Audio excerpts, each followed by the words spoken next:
Stream on. Okay. You ready to go? Yes. Let's do this. Okay, I'm excited to hear that this is working well. So afterwards, I have to watch the live stream and see if it worked well. All right. This is the Android Buffet Podcast, episode number 550, recorded Thursday, August 5th, 2021, in 5, 4, 3, 2, and 1.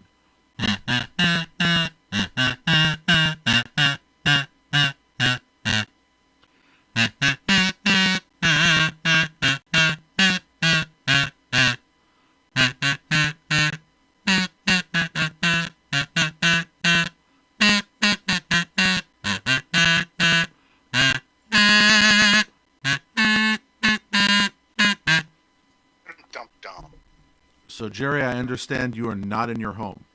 I am not. I am currently on the road. Well, not on the road. I was on the road for like 10 hours, but I'm no longer on the road. I'm now in a hotel. So you brought your truck? I did. Yes. Okay. I like traveling. What type of hotel are you in? I am in a tall hotel.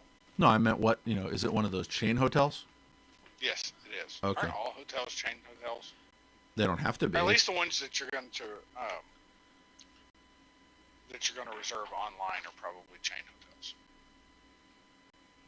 Not necessarily. Booking.com does a bunch of them, but Just, I don't know. Well, yeah. No, I've stayed in some interesting places over the years, as I'm sure you have as well. Yep. I wouldn't call this place interesting, but it's nice. Well, you said you were in near the nation's capital somewhere? I am.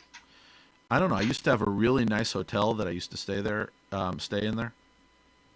It was right near the Pentagon.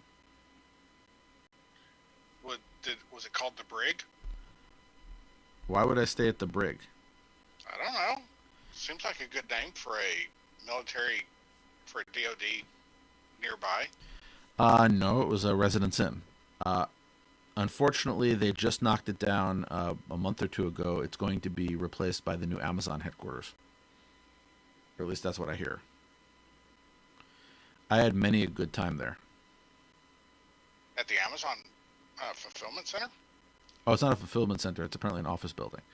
But no, at the Marriott Residence Inn in Pentagon City, which is now gone.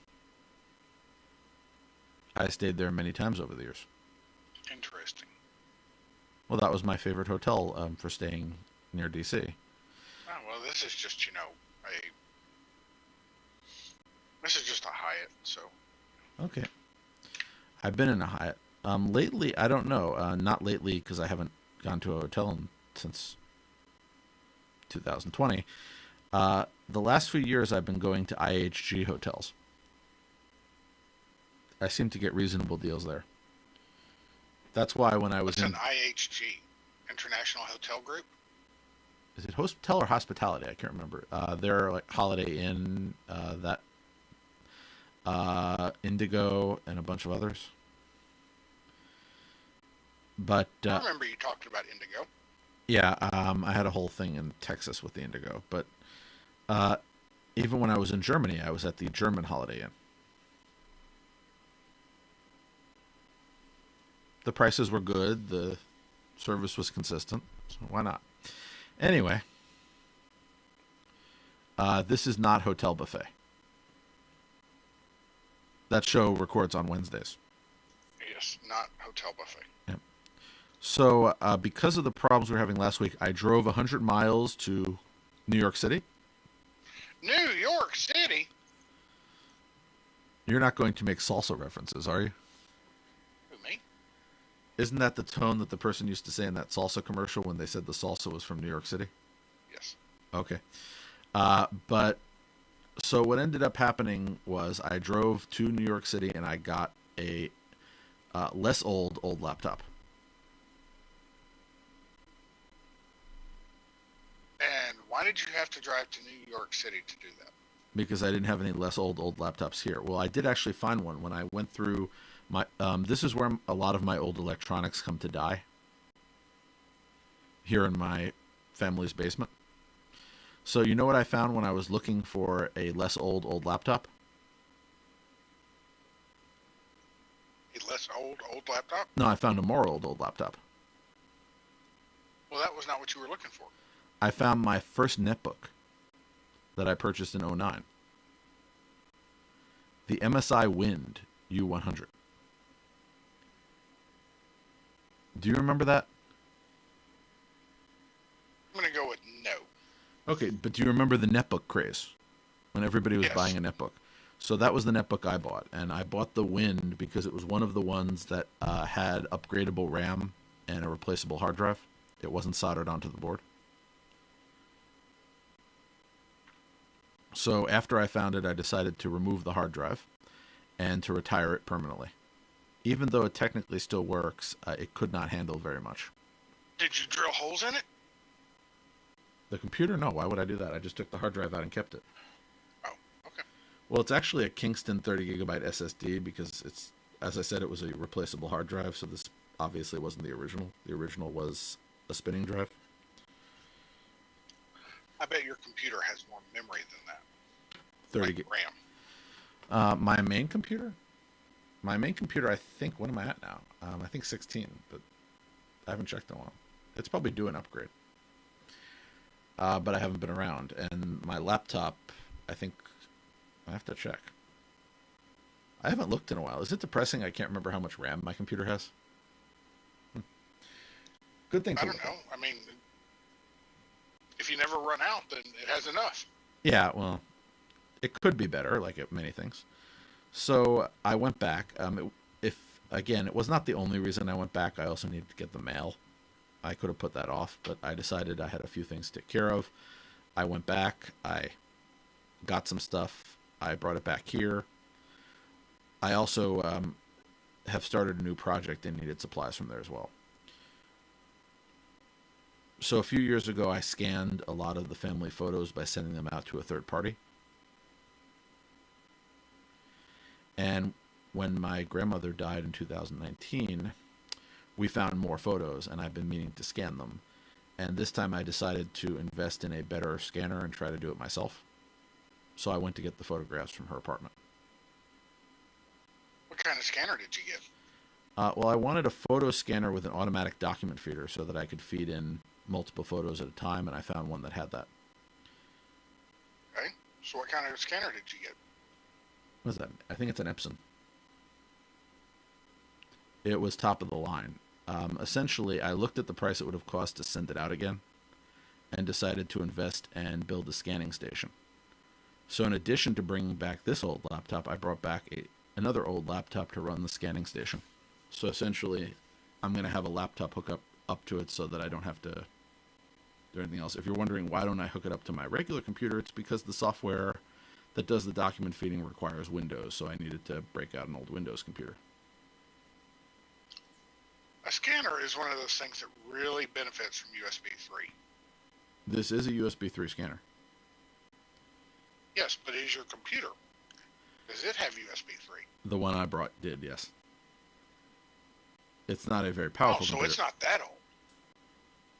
Well, this particular Windows computer is not that old, no. But the thing is, I don't use Windows very often, so I have very few computers that once I got them, I didn't wipe Windows off of.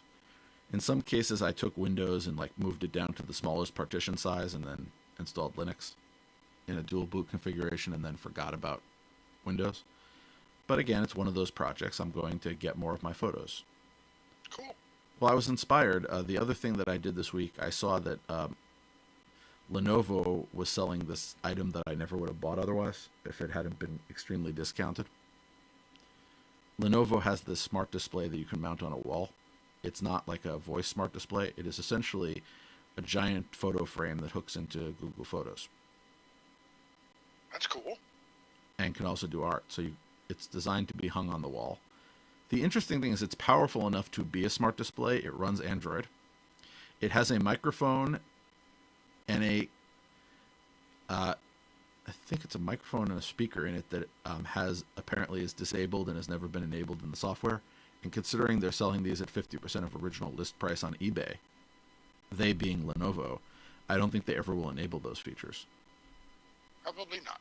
Yeah, but I figured, for the discounted price, I would hang it on a wall and have it cycle through my photos. I do that with the desktop. How much was it? 180. That's about the price of a monitor. How big is the screen? 21 inches,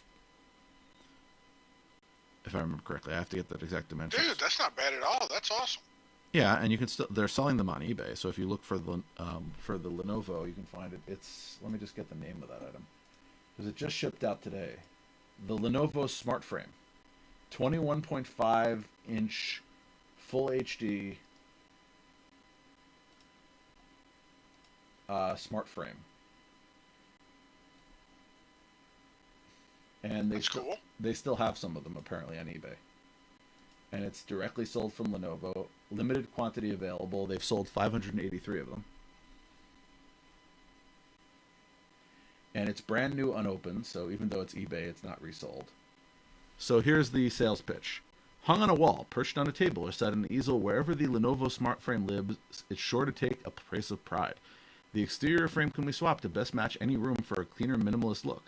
By syncing with your Google Photos in your phone, the Smart Frame lets you showcase your favorite photos quickly and easily. And if you can't decide on a photo, our AI-based algorithm can generate a photo collage of your best shots, with everything the right way up. Thanks to the high-quality display with a matte finish, it's easy to forget that this Smart Frame is a digital screen. As well as anti-glare technology, there's a color tone sensor to adjust the display's brightness to match the room.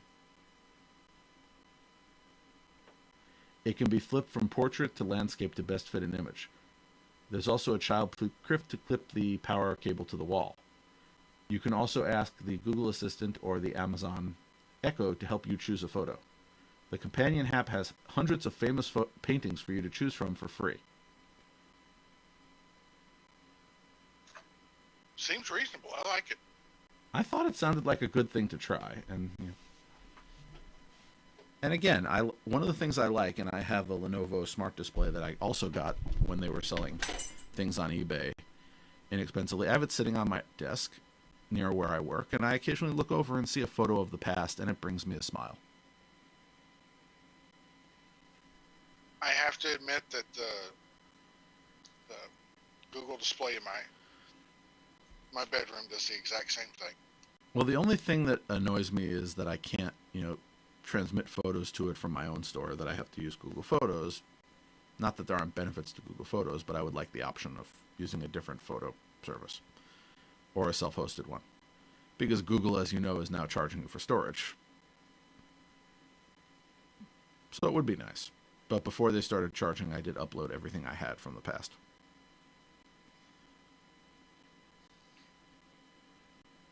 Yep. But I'm looking forward to getting some of this stuff in, as I've located photos that date to the 40s of various family relatives. That's old pictures. I have older. I have 19th century, but the problem is in some of these cases, nobody alive actually remembers who they were. But the ones in the 40s, my parents should remember. But anyway, one of these days. I thought that when my parents retired, after I scanned these photos, that they would actually organize them digitally, maybe label them. Yeah. They didn't get to that. They said they wanted to, but they didn't get to that yet. The nice thing about it, uploading them to Google, is that if you identify the person once or twice or 3 times, then it can identify the person in other pictures. Yeah, but they had a problem because when you have somebody, what they look like 50 years ago versus what they look like today. They have some... I don't know. It's pretty good. No, it is pretty good. But I know that they keep confusing my uncle and his cousin as children. And, you really have to spend some time there sort of tweaking it. Then at one point they confused me and my brother, and we look nothing alike. Anyway, so that's what I've been working on, sort of on the technology side. It would appear that Google would disagree with you on the whole not looking alike thing. I'm saying we do not look enough alike to be confused by an algorithm. Clearly you do. I don't think so. He has a beard. And yet the evidence says... He has a beard and I don't.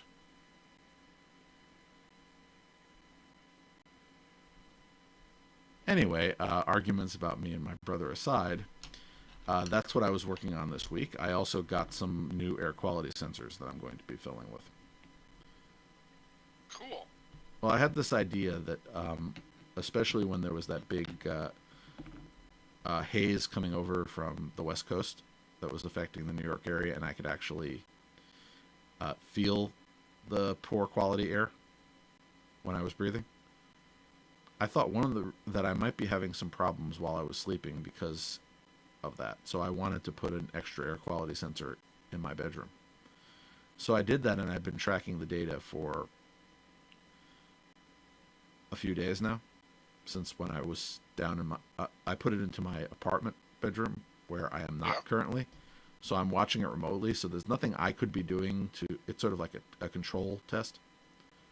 I couldn't be doing anything to influence it, because the day after, I was there for one day to get my stuff, and the morning that I was there, I made eggs, and somehow it raised the particulates in my bedroom, even though that's another room and the door was mostly closed. So it's actually very interesting to see how it goes up. Especially, again, I'm not there. So anything it's picking up is caused by the environment. And if I look at a graph, so right now, in my bedroom, 100 miles away, it's currently, let's see, PM 2.5, which is the most popular metric, is currently at 5 micrograms per meter cubed, or cubic meter of air. Now, is that a lot? Not really, but it did go all the way up to 7 in the last few hours. But earlier in the week, if you spread it out, it actually got even higher. And then if you go to PM10, which is larger particles, that went all the way up to 15 at one point. See, I don't have any reference for scale. I mean... Yeah, they say that once you get above, I think it's 15, that sustained... particulates of 15 or above are not a good thing. Not short periods. What does not a good thing mean? Does that mean it'll shave a year off your life expectancy, or does it mean you're dead by Tuesday? More like it'll reduce your life expectancy and cause other problems. Not you'll be dead by Tuesday. You'd have to get a lot higher for dead by Tuesday. What's the number for dead by Tuesday? 100? 200? Well, by then you'd have a lot of trouble breathing if you had 100. Really? Yes. They're micrograms. Yeah. You get like, in a square centimeter, you could get like, what, 100,000 of these? Yeah, but remember, they cause all sorts of respiratory issues. So they would crowd out other things in the air that you sort of need. Right, but, okay. No, I'm saying you'd be coughing, wheezing, etc. Anyway, I'm continuing to work on that little project. I also still have not gotten my pine time, much to my disappointment. Oh, no. Well, it was last seen in Shenzhen. Well, isn't everything last seen in Shenzhen? I don't know. I'm sure there's something that's not seen in Shenzhen. Well, I mean, the tracking is just... Is this an AliExpress thing? No, it's directly from the people who make the pine time, but they are sourcing it directly from the factory that actually manufactures it for them. Then that sounds like, yeah. That sounds like it's coming. Yeah, I mean, so it's on a slow boat from China. A lot of the tracking just seems to disappear at the Shenzhen border. Yeah, it was. The problem is that the origin destination, they have been updating it consistently every day. However, the destination hasn't been seen since the 26th. So unfortunately for me, I do not speak Chinese. So if I translate it using Google Translate, it says that on here we are. I just love the way, the translation here. It says that it left the Shenzhen International Mail Processing Center, and then the next stop was the Shenzhen International Mail Exchange Station. And then on the 26th, the airlines receive it. And then later on the 26th, it arrived at Shenzhen International Mail Exchange, where it was handed over to the carrier transport. And then on the 29th, the airlines apparently received it again. And then, apparently, just a short while ago, on August 6th, I assume that's August 6th Chinese time, the airline departs. The airline departed. Yes. My guess is, I'm hoping, because the airlines received it on the 26th, and it moved around a bunch, that the airline departing means that it's being flown to the United States, and it will shortly have an update in English. Because I would love to talk about the Pine Time. We can hope. Well, I know I will at some point. I'm prepared to be patient. But again, that's one of the many bits of technology that I'm interested in. I'm also waiting for the iFan 04 from Sonoff. You've heard me talk about the Sonoff devices before, correct? Yes. So I installed the i2 in my ceiling fan, and the problem is, and a lot of people were annoyed by this, the i2 has capacitors that are designed for European fans.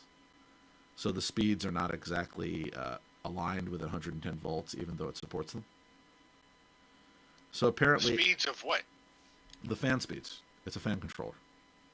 Okay, but why do they need to be aligned with... Essentially, the speed doesn't work correctly as a result. Okay. So, there's like a 1, 2, and 3 speed, and they're not quite where they should be. Are they...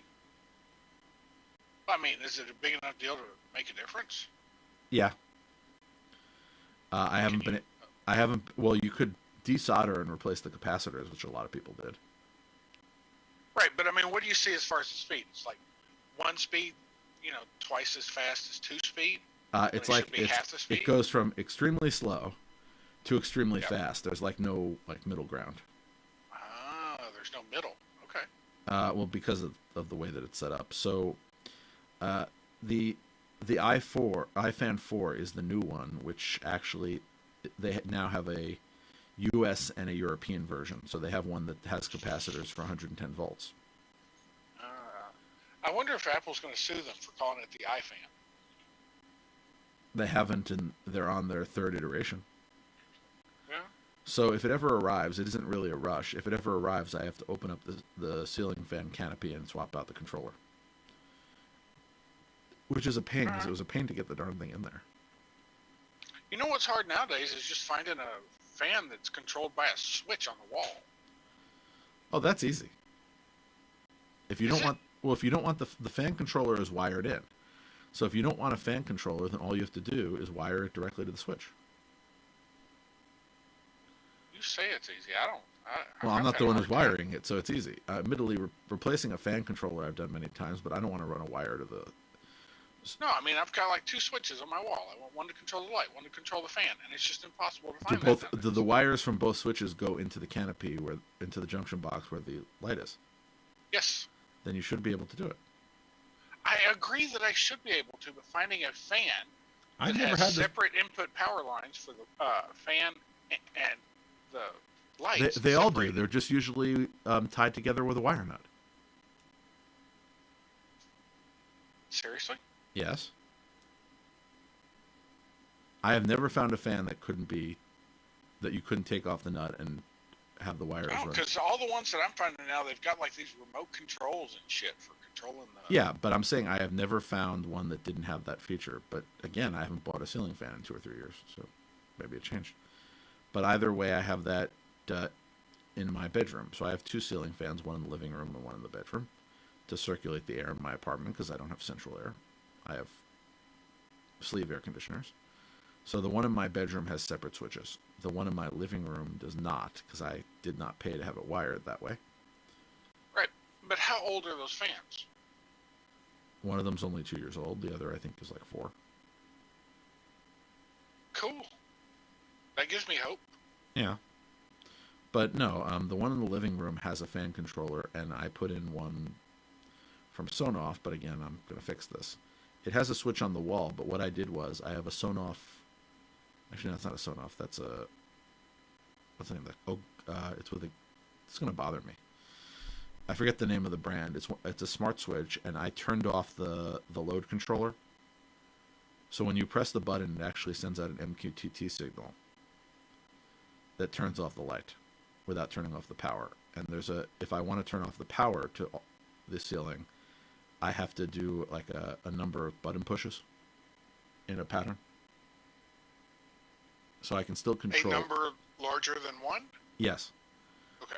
So, double click, triple click.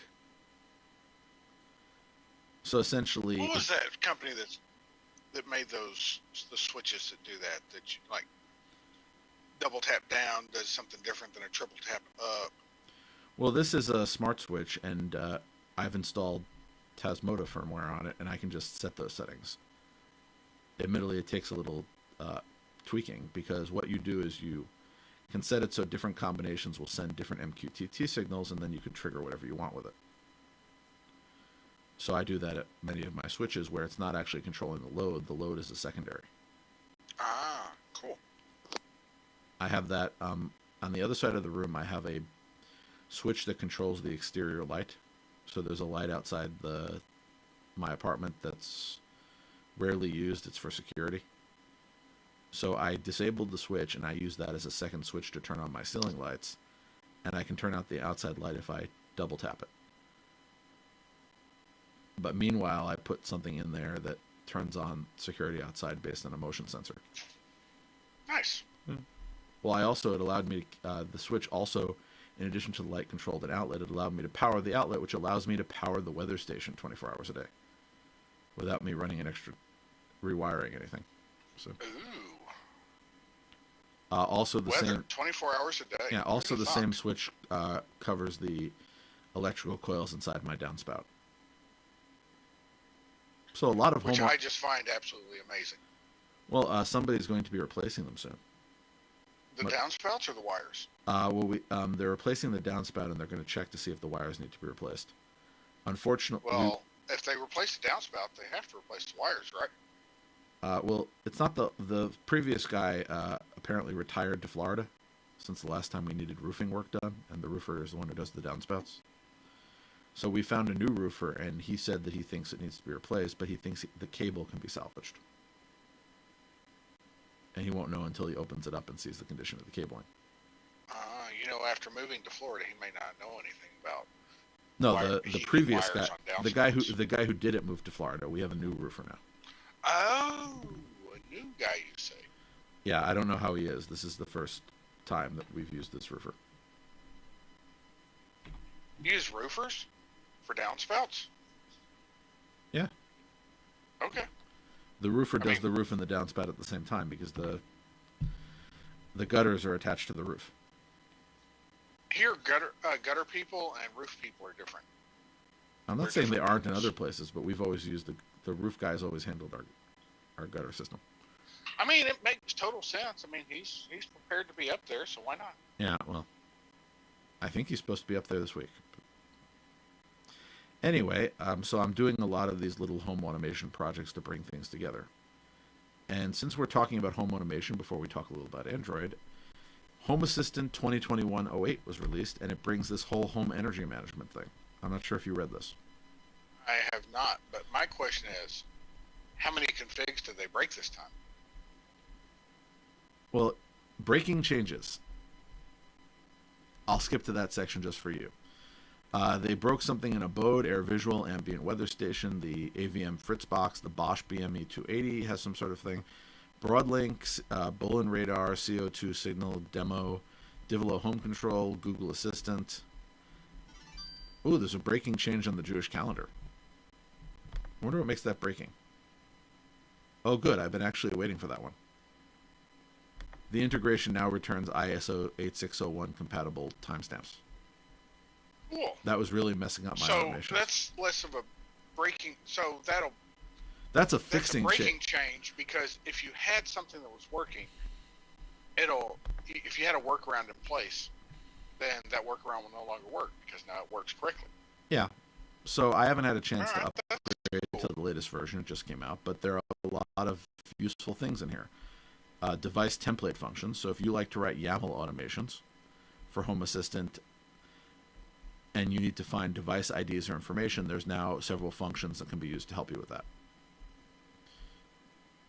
They've made some... the list of breaking...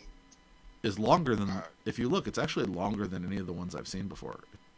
They broke a bunch bunch of stuff, but a lot of the breaks are not so bad.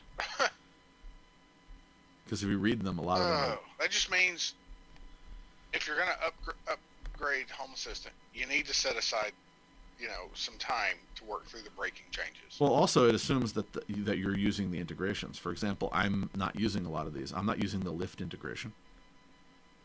I'm not using the Rituals Perfume Genie integration. So a lot of these are not ones I'm using. Funny. I am using the Z-Wave but JS. like, as an example, my 3D printer has firmware, right? Yeah. It's got like 4 different pieces of software on it. It's got the firmware on the MCU. It's got a service that runs on Clipper. It's got another service that runs on the Raspberry Pi so that other services can talk to Clipper, and the UI front end. And I upgrade those like every other day, all willy-nilly, and nothing ever breaks. Possibly because I upgrade them so frequently, but I don't know. Well, I'll give you a different example. I have a friend who also uses Home Assistant, who was just telling me that he was so many versions behind that he thought that he had to nuke his entire Home Assistant installation and start from scratch because so much had changed since. I don't know, man. That seems like a reasonable expectation. Well, that's why I try to stay on them. I don't necessarily do it the first thing at the beginning of the month, but I try to at least set aside time each month to upgrade if there isn't anything that would make me not want to. And a few of I remember it was like 3 months ago that I actually sat down and noticed that even though all the things I was doing were still working and didn't, that they had not breaking changes, but they started giving me errors that these things are deprecated and would be removed later. So I just took a day and moved to the new ones. It didn't take the whole day, but I'm saying I allocated some time. I rejiggered everything. It just sounds like, upgrading Home Assistant. You need to set aside some time for it. It's not just a push a button and you're up to date. Some months it is. Again, it depends on what's actually in. If it's a big bunch of changes, then you just have to read what they did and try to see if anything affects you. Because the last 3 months, nothing has affected me. But now, if I upgrade my home assistant, I'm going to get an error. Yeah. They added in the generic Hygrostat integration, which I've been using as a custom component because I've been waiting for them to merge that. So I have to remove that or there's going to be a conflict. All right. No, I'm saying that's not really a hard problem. No, I'm not. And if you keep up to date, I'm sure no specific update is even that big a deal, Yeah. but it just... But I'll set aside some time and do that. Seems like a pain in the patootie to me. Well, again... But I guess it's a couple hours once a month. I don't even think it takes a couple of hours. I can usually make minor tweaks in 30 minutes of just dedicated time to see what error messages are coming up and what the changes are. And some months after I spend a few minutes reading the changelog, there's nothing that affects me, so I can just up. So again, something to look forward to. More features. So how about we do the show notes completely backwards since we're talking about this. There are a few other things that are interesting in the other news section. Let's do it. So Google Fi is investigating an issue that prevents you from calling Poison Control. That seems problematic. It actually does.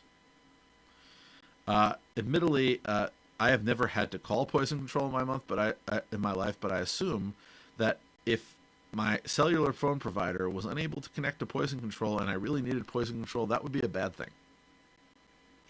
Yes, and the funny thing is that now that they've publicized that this is a problem, how many calls to Poison Control do you think people are making just to see if it works? Well, they actually, if you read the article, which is from 9 to 5 Google, they actually say, we actively advise against dialing if you're only seeking to test out whether or not you can access Poison Control.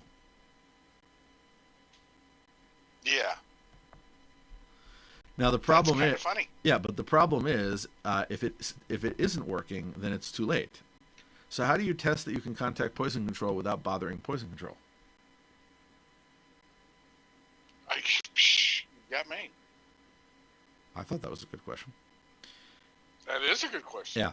So the FireCube, this is... You don't want me to test it, but you're telling me that it may be broke. Yeah, that worries me. That's the equivalent of saying, some people can't connect to 911. Wait until you really need 911 to make sure you can connect to it. See, what they need is like a 911 in Your a place. airbag may or may not work, but we don't want you to test your airbag. No, what they need is like a test line. So like, do not run into a tree to test your airbag. Yeah, no, I'm saying what they need is something like 912. 912 is the test line to make sure that 911 works. Really? No, I'm saying that's what they need. Does such a thing exist? No, such a thing does not exist. That's what I said they need. Oh, because that would have been cool. You know what somebody is going to say if you suggest that. Why do we need one of those? And we'll say for this circumstance. So, but I guess dialing 912 doesn't actually verify that dialing 911 works.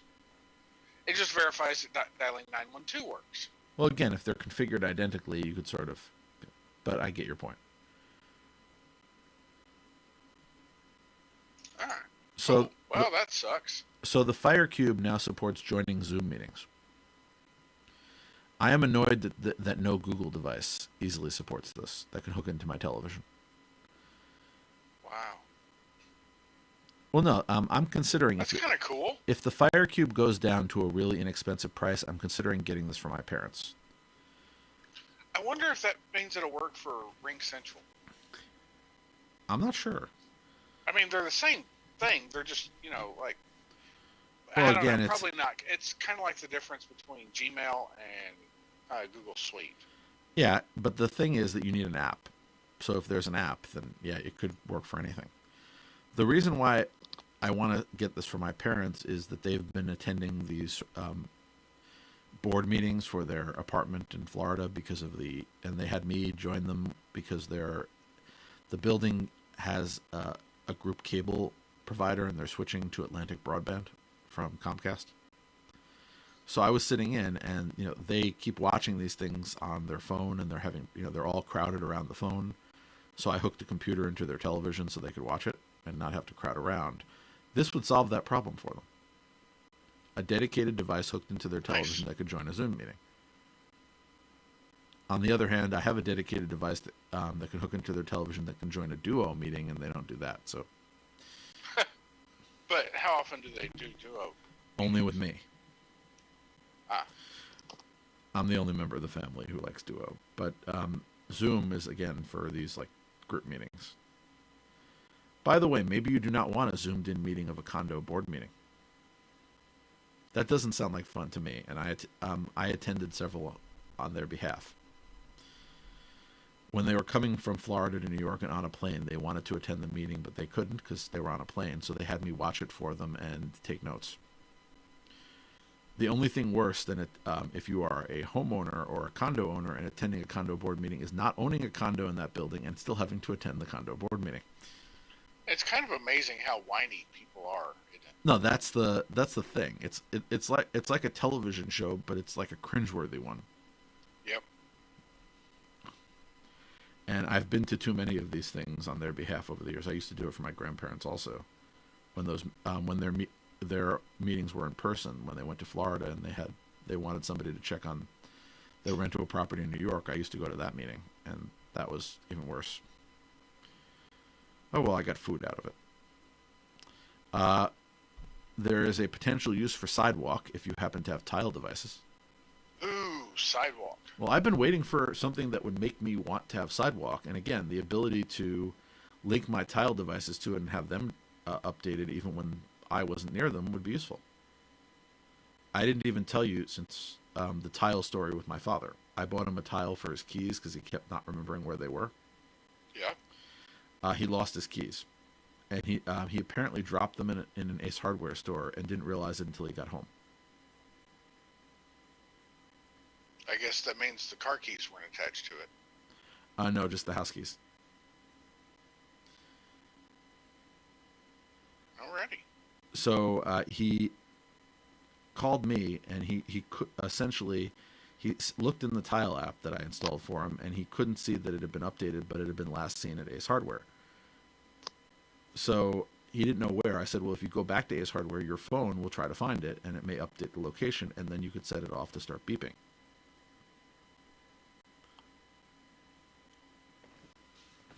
Did it work? Yes, he found his keys. Wow. That's kind of cool. And the Ace Hardware employee who had them. That's funny. Yeah. Anyway, but the point is that the problem with Tile, and it's a good idea, is Tile is crowdsourced to people who have tiles. But if you could reach out on, anybody who had an Amazon device to update the location of your tile, that isn't that much bandwidth. That would be very useful. Yeah. And again, I understand the idea of using other people's bandwidth, but again, a secure and network. Other people's devices and automatically connecting people's devices that don't know that they're. I don't know. Well, we're back to they should know. That's a whole other conversation. People should be made aware, but the idea is that a small amount of your bandwidth that will not be noticed, that you could use, and again, crowd sharing with other people, there are advantages. Admittedly, yeah, I don't know, man. The Amazon taking a little bit of your bandwidth is probably not that big a deal. Google taking a little bit of your bandwidth is probably not that big a deal. But Google and Amazon and Yahoo and Microsoft and Netflix. I'd be really worried if Yahoo was taking a little bit of anything. Why? They exist. I know. I'm still worried about them. I mean, it's just, death by 1,000 cuts, Yeah, but again, that's choice. The best option is to avoid that first cut. Perhaps. In my opinion. I have not turned this on. So, moving on, YouTube is testing a premium light subscription. What the heck is this? So I subscribe to YouTube Premium because I do not like watching YouTube ads. Right. That is the only. What's the difference? This would give you the ad-free experience, but not give you the ability to download YouTube videos, and I don't think it would give you the YouTube Music, if I understand correctly.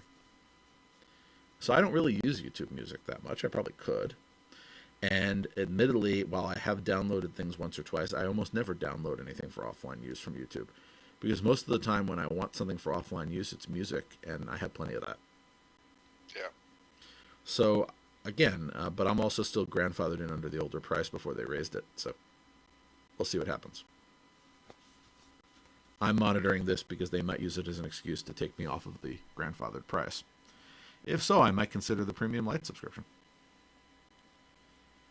Speaking of premium, there's my attempt at a segue. Google has Google's announced the first ultra premium phone that they're going to be doing, the Pixel 6, which will be the first phone that they have that will use a custom chipset. Ooh. Yeah, so the Pixel 6, and again, Pixels are sort of the only phones that we talk about on the show because we don't talk about that much hardware phone-wise. Apparently, and I'm just looking at the pictures, there's going to be a Pixel 6 and a Pixel Pro. It looks big. And again, specifications are still in, but it will be, the Pro will be 6.7-inch QHD plus 120 hertz screen, slightly curved, with a new tensor system on a chip, a new wide-angle primary lens. You know what that tensor means? That's their AI. Well, that's edge. Not AI. ML. Edge computing. Is it? It's machine. It's machine learning at the edge. So essentially Yep. on device instead of elsewhere. I support such a move. Yeah, but you also have with this, it's going to be apparently more expensive than previous devices. You don't say. Well, the Pixel 5, I think was the budget device for a budget time. I love my Pixel 5. I don't dislike it, but what I'm saying is I think they're now looking for high end. Sure. I don't know, man. My Pixel 5. No, I'm saying more high end. That's why I said ultra premium, not just premium. The Pixel 5 is a premium phone. They're looking for ultra premium. But that means that they'll probably... They have gotten a lot of flack over the last few years for not developing a real flagship phone. Yeah, but they'll probably still have the A-line, and remember the A-line is the one that might be more affordable. The A-line's usually a pretty good deal. It does cut out a few features, but it usually is pretty equivalent. So we'll see. If you are a T-Mobile customer or a Sprint customer, T-Mobile is shutting down the old Sprint 3G network in January and the LTE Sprint network in June. So all of the promise of Google Fi, I now only have one network. Yep. Well, technically I have US Cellular, but who cares about them? Well, I mean, yeah, you're not in their area. No, that's I why I'm wonder if saying. that means Google Fi is going to add an additional network. It's possible. They may not. I mean, because if they were to add like AT&T or Verizon, then that would be a good, synergistic move, because that would actually expand the coverage area. Sprint and T-Mobile tended to overlap almost exclusively. Yeah, but Sprint and T-Mobile were the ones who were known the best for doing MVNO service. I don't know. Verizon True. has started. I think Verizon is now doing MVNO for Ting, for example. But again, Right, there is an MVNO for Verizon, but I don't think it's third party. no, that's what I'm saying. I'm saying that they don't necessarily do the MVNO deals with third parties. You also have the fact that Google hasn't done very much with Fi lately. This is true. So they, I don't know what would prompt them to, really radically change things. If you look, Ting, which was where I left Ting for Fi, Ting has really, moved back and recalibrated their offerings, and they actually have a really nice one. Really interesting. Have you looked at them recently? Not only that, you get to choose No. which network you're on. But Huh. have a look at Ting. No, we're like full on normal T-Mobile customers now. You can be. Admittedly, I have to continue until I pay off the Pixel 5 financing, but I could have done. But what they have in terms of their plans is they now have a $25 a month plan, 5 gigabytes of data, unlimited talk and text, and nationwide LTE and 5G, and all 5 gigabytes can be used as a hotspot. So that's $25 a month. For $35, you can get 12 gigabytes, and 8 gigabytes of them can be used for hotspot. And then $45 a month, they have 22 gigabytes of fast data, and 12 gigabytes of that can be hotspot, but they call that unlimited. And I always find that. Then, of course, not only is there unlimited, there's Unlimited Pro. Unlimited Pro is you get 35 gigabytes of fast data and then 18 gigabytes of hotspot. But apparently there's something above unlimited. Well, it probably is unlimited, but it's unlimited 3G speeds. Well, no, it's unlimited. All of their plans can, after you exceed your monthly data allowance, you go back to 2G speeds, but you can top up for $5 a gigabyte. You know what T-Mobile does for their unlimited stuff? No, but you can tell me. So there's a price for unlimited. Yep. And for that price, you get unlimited 5G speeds. Period. But if you use under 2 gigabytes, then they will knock $10 off your bill for that month. Yeah. I've considered moving just because Google Fi, doesn't give me the benefits it once did, but at the moment, no. And that works really well for me since I spend so much time at home. Then those months that I'm not out and about, then my bill's cheaper. Well, have you considered And Ting's those Flex? months I am out and about, Yep. it doesn't, it's a set price. How about Ting's Flex plan, which is, I remember I used to be in their bucket plan. Their Flex plan is it's $10 a month for unlimited talk and text, and then $5 per gigabyte of data. So if you're almost never out of the house, you would end up paying $10 plus tax a month. As I said, I'm tempted to go back because their coverage, the way that they do it is you can't switch between networks. And this shouldn't be like a Ting ad. But they actually have a variety of different networks that they're on, and you just get to sort of choose, what SIM card you're getting. So if I put in where I am right now, which is a cell phone dead zone, they tell me that that there is great LTE and 5G coverage for this zip code. I should write them a letter because clearly they've never been here. on the roof, there's excellent coverage. Not even on Inside the the roof. building, Well, no. If I'll give you an example. On Tuesday night at midnight, they did maintenance. So I was, I was working late Tuesday, and I finally sat down to relax and watch some television. And I was watching streaming television, and suddenly it went down, and it went down for from midnight to 2 a.m. And that meant no cellular service because there is no cell phone service here, no internet service. So I did the only logical thing I could do. you read a book. No, I went to bed. Oh, okay. I could have read a book. I have a book, but I do read. But no, the thing is, I was looking forward to doing something else. But usually, in other places, if your home internet goes down, at least your phone's working. Here, no reception. So, again, I still like Ting. And if I left Fi, Ting would be a consideration. I also hear good things about Mint Mobile. So finally, in our other news section, before we talk a little Android, colleges are adopting virtual student IDs. So we've talked about this a few times before, using your phone as your form of identification. I don't know how I feel about this. Well, let me ask you a question. Aren't you in just as bad a situation if somebody steals your phone as if they steal your wallet? Or worse. Well, here's the other thing. Let's say that you are held up at gunpoint. Hypothetically. Are they just going to steal your wallet? Or are they going to steal your wallet and your phone?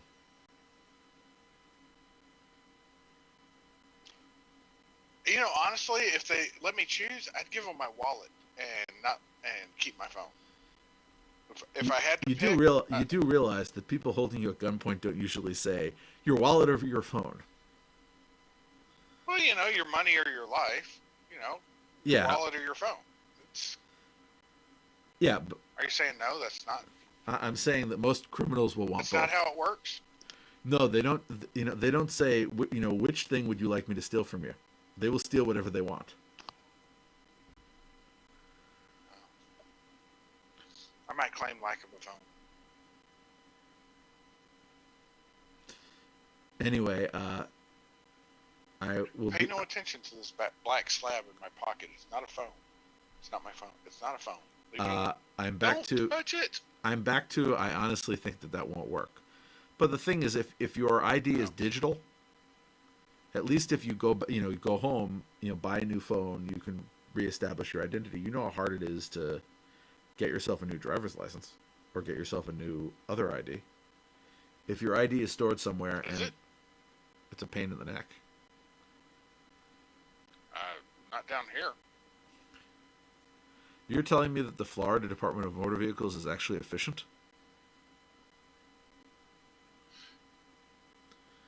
I don't know, man. You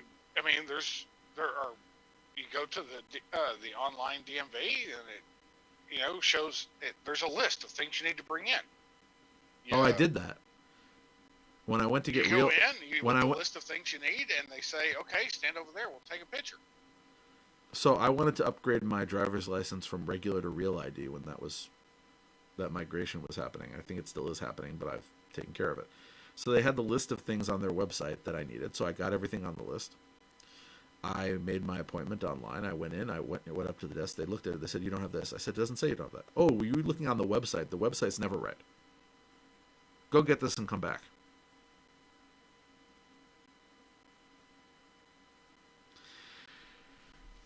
Anyway, people joke about the DMV anyway. I would say that after listening to your story, yes, the Florida DMV is significantly more efficient because when you go to their website and it says thing A, that means that thing A is true. Yeah, well, I don't know. This was probably 2 years ago. So hopefully the New York DMV has gotten more efficient. Although I hear the passport office isn't doing so well lately. Oh, God, man. Yep. Well, my nephew just left the country for, he's been waiting for the place he wanted to study abroad to let people back in. Yep. So they let him go. He got there on Tuesday, and he's going to be there for like 2 years. But to go there, he needed testing. He needed his birth certificate. He needed my brother and sister-in-law's birth certificate. He needed, a visa. He needed like 15 pages worth of stuff that he needed just to get there. And I know this because he asked me to print it for him. Was it his first passport? It was, actually. I'm not talking about the Getting your first passport is always more. No, I'm not talking about just the passport. That was what he needed to enter the country he's going to on a student visa. The requirements were increased because of the pandemic, so they're asking for more than they used to. So it was just piece of paper after piece of paper. Then he got a COVID test, which was required in advance, and they spelled his name wrong on the COVID test, and he had to go and fight with the testing facility to send him a corrected version, because otherwise they wouldn't let him. Anyway, things happen. Man. Bureaucracy. Doesn't matter which bureaucracy it is. I hate bureaucracy. So let's talk about a different type of bureaucracy. Google will be closing inactive Play Store developer accounts with low app downloads. So if you haven't updated your app and you're popular, they'll keep you open. But if you are unpopular and you are not keeping your apps up to date, they're going to close out your account. Cool. And I think that makes sense. If people are using the thing actively, it means that it has an active community and there's probably nothing wrong with it. If very few people are using it and you are not keeping it up to date, then they have a good reason to send you a warning and say, if you don't do something, we're closing your account, and then close your account. And I think they're right. That does keep the Play Store safer. If you've abandoned your work, and I had this problem, I was looking at some software that was abandoned. I'm saying that because there's a GitHub repository. There are like 3 issues that would have taken like 5 seconds to fix that were opened up in 2018. All right.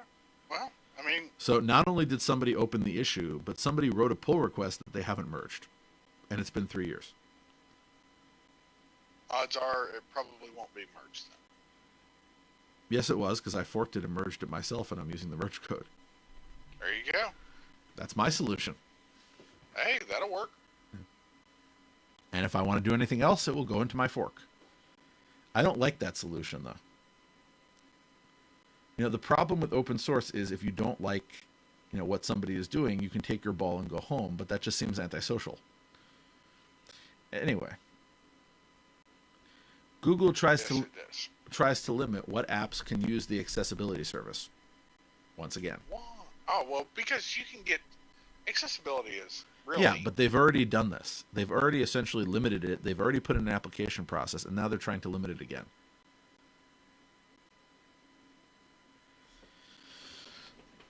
So did they find that the people who they limited it to previously have been abusing it, or did they just want to make those people annoyed? I'm going to go with annoyed. Yeah.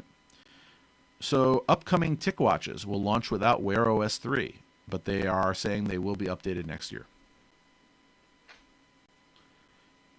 I love TicWatches. Yes. But I'm not buying one right now. I hope to sometime in the future, unless there's a better product that comes along, I will buy a TicWatch. But I figured at the moment, since watch wearing is not part of the lifestyle I've adopted, that I will experiment with other things and maybe next year. But I could change my mind on that. There are plenty of times during the course of this program I said, I'm not going to buy that now, and then the next week I bought it. Have you noticed that, or is it just my imagination? I think it's your imagination. Okay. The Google Chromecast with Android TV apparently does not have enough storage space, which I understand. So it only has 8 gigabytes of storage space, which means it is frequently running out of space. That's weird. I mean, okay.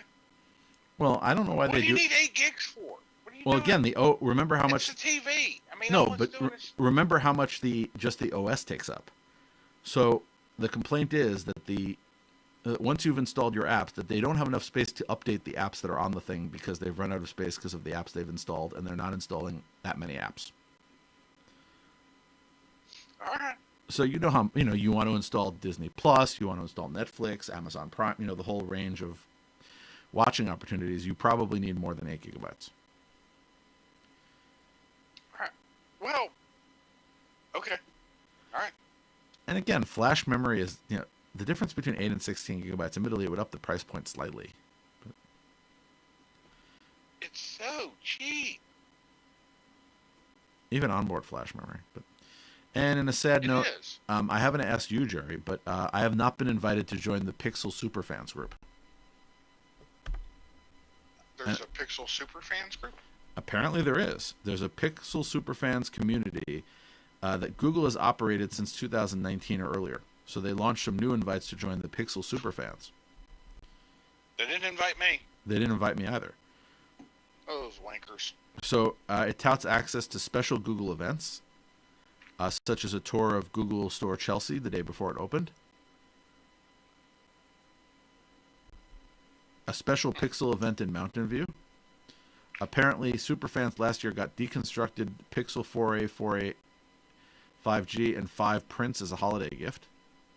And special Q&A Well, that actually sessions. seems kind of cool. Special Q&A sessions with product teams and the opportunity to tell Google what matters most to you. Well, clearly that's not us. Yeah, I'm very sad that I am not a Pixel superfan. Well, it's all right. Yeah. Also, Google is blocking sign-ins to Google for Android 2.3 or lower. I don't feel that bad about that, but it is the end of an era. It's probably mostly going to affect, like, not phones, but consumer devices that are running Android. Yeah. Old Android. Yeah, well, again, it may force me to replace some old devices, which I probably should do anyway.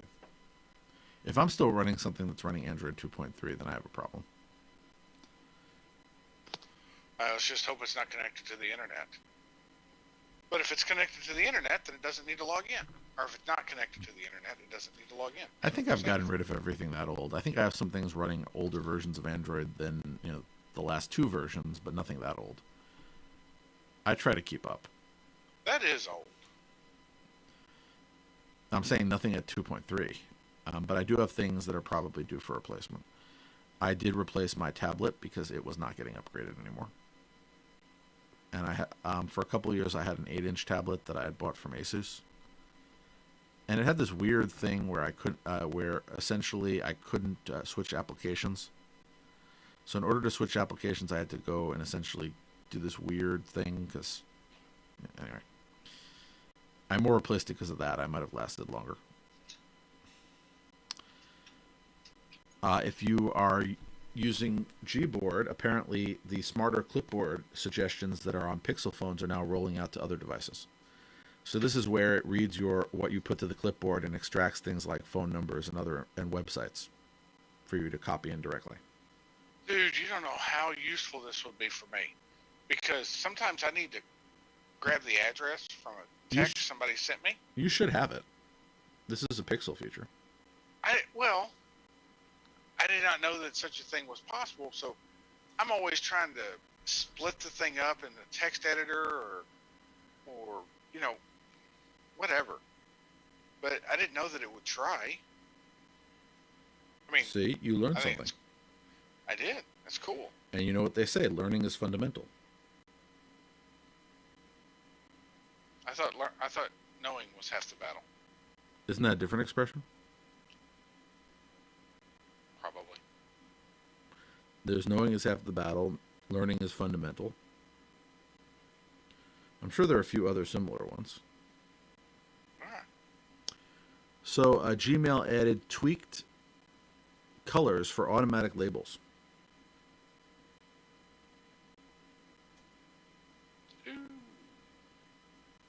Not a bad thing, is it?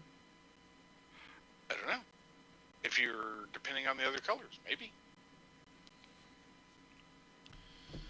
If you are a user of Telegram, they now allow up to 30 video feeds and 1,000 viewers. Wow. Makes me want to play with Telegram more. Right? Hmm. That's crazy. We could do the show on Telegram. Good. But we've tried But everything let's else. not. We've tried everything else. Never know. Google is renaming device personalization services to Android System Intelligence. Ah, I just don't like that. that's. Oh, This just that's sounds too funny. Skynet for me.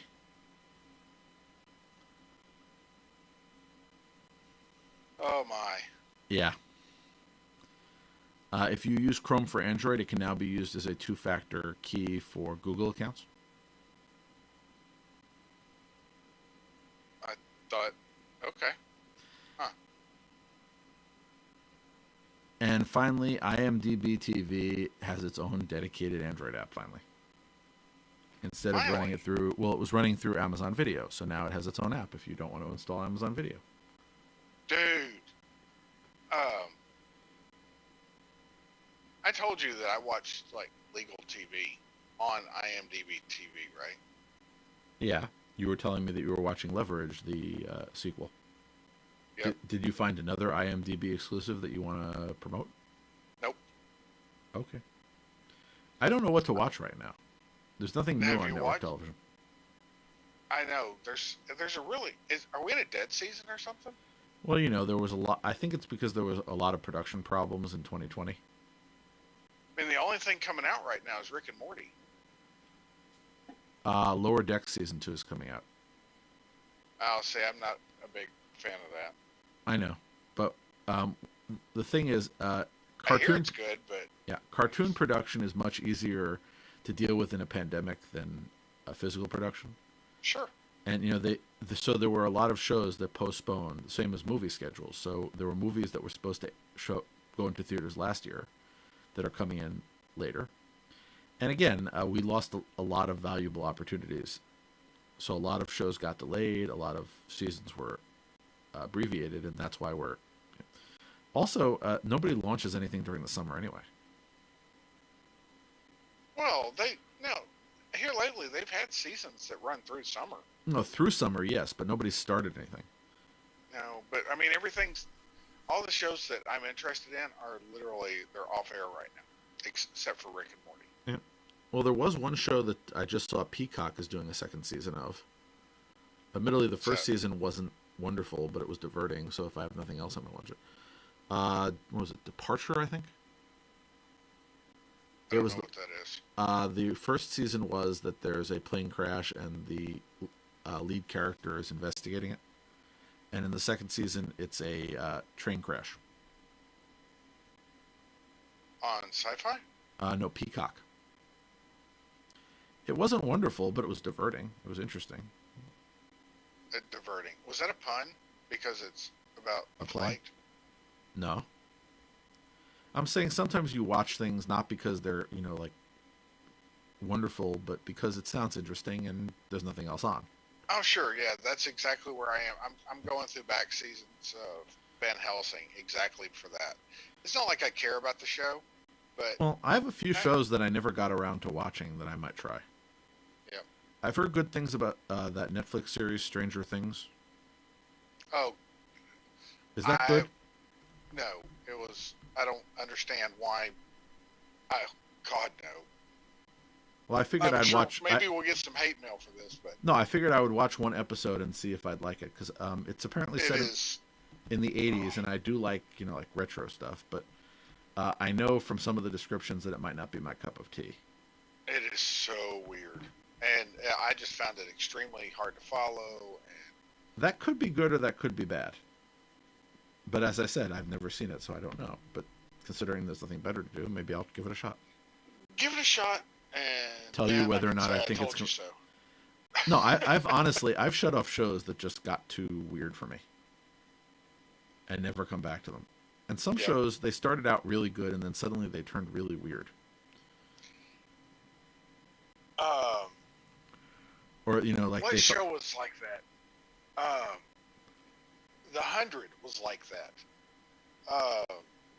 And so was the 100 turns. It started out kind of normal, and ended so weird. that's sort of the thing where they think that the Agents of original S.H.I.E.L.D. did original that. premise is boring, so they're going to have a new premise. Or there's like this the retcon stuff where they essentially change everything that's happened so far to mean something else. And then they bring in, I don't know, it just. Or where they bring in a character who didn't previously exist, and they reality has changed, so they've always been there. Or it goes from a show based mostly in reality and reasonable technology into like supernatural and just technology that's unbelievable. And again, that's sort of the thing. I don't mind the occasional unbelievable technology. That's science fiction for you. But again, when the show just changes so much from its original way of doing things. Yep. Completely understand. I was sort of interested in Manifest when it came on the air. There was a mystery. There were some people disappeared. They came back years later, and then it started to get really. I didn't understand why I should care. Although interestingly, Van Helsing, they went back in time, or one of the characters went back in time for a few episodes, and that actually made the show more interesting. I have never watched Van Helsing. It's one of those, vampire hunter type movies. I'm never a big vampire fan, but you never know. So if anybody has any recommendations of what might be interesting for me to watch during the off season, feel free to suggest something. It doesn't have to be new. It could be like a 20-year-old show. I was just having a conversation. Stargate, man. I've watched it. I rewatched it recently, if you remember. Yeah, I'm up to date. There's no new Stargate yet. Maybe Amazon. I know, so depressing. Amazon, is buying MGM. You never know. They would put the money in, and they seem like the type to recognize the franchise as something that they can milk. Did you watch the movie Limitless? No, I think there was a spin-off series though.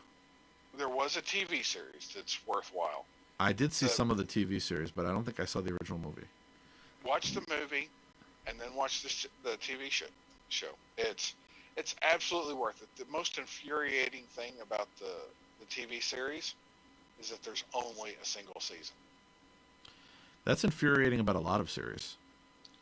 I'm still wondering what happens in the cliffhanger for a series that ended in 1994. I don't know if I have to track down one of the original writers and tell them that I need them to write me a new script. I'm joking. I'm not going to do that, but it's worth imagining, isn't it?